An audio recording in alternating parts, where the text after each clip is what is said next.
আজকে খুব সকালে বাজারে চলে গেছিলাম। তো গিয়ে প্রথমে একটা লাউ কিনলাম।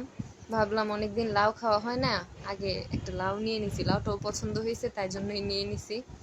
পরে মনে মনে ভাবতেছিলাম যে শৈল মাছ নয়তো চিংড়ি মাছ নিব, কিন্তু খুব সকালে বাজারে যাওয়ার কারণে শৈল মাছ চিংড়ি মাছ এগুলো আসলে পাই নাই।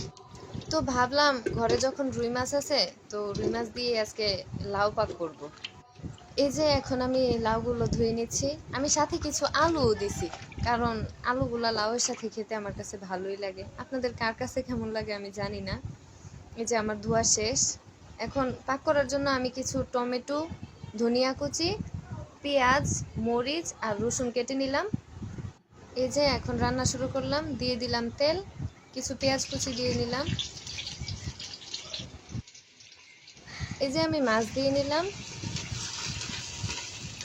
একটু হলুদের গুঁড়া দিলাম, মনে হচ্ছে যে আরেকটু হলুদ লাগবে তাই আরেকটু দিয়ে নিলাম। এই যে এখন মরিচ দিলাম,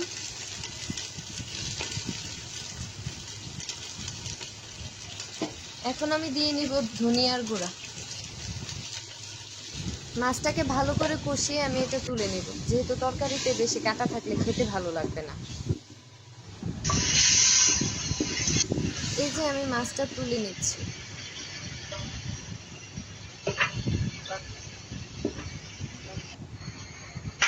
এই যে এখন লাউ আর আলুগুলো যেগুলো ধুয়ে নিয়েছিলাম তরকারিতে দিয়ে দিচ্ছি, ভালো করে নেড়ে ছেড়ে এটা ঢেকে দিব। আর অন্যদিকে আমি মাছটাকে বাছা শুরু করব। এখন মাছের কাঁটাগুলো আমি ভালো করে বেছে নিয়ে তরকারিতে দিয়ে দিব।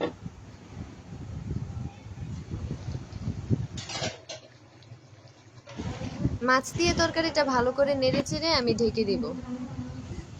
কিছুক্ষণ পর আমি টমেটো আর রসুন দিয়ে তরকারিটা ভালো করে নেড়ে চেড়ে আবার কিছুক্ষণ ঢেকে রাখবো।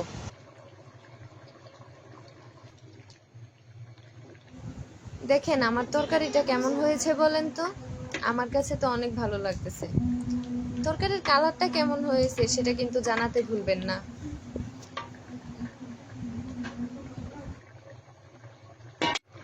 তরকারির স্বাদ আরো বাড়ানোর জন্য আমি সাথে দিয়ে দিচ্ছি ধনিয়ার কুচি এবং মরিচ। সো ফ্রেন্ড, আমার তরকারি রান্নাটা কেমন হয়েছে অবশ্যই অবশ্যই কমেন্টে জানাবেন। তো এখন আমার রান্না শেষ। আপনারা সবাই ভালো থাকবেন। আল্লাহ হাফেজ।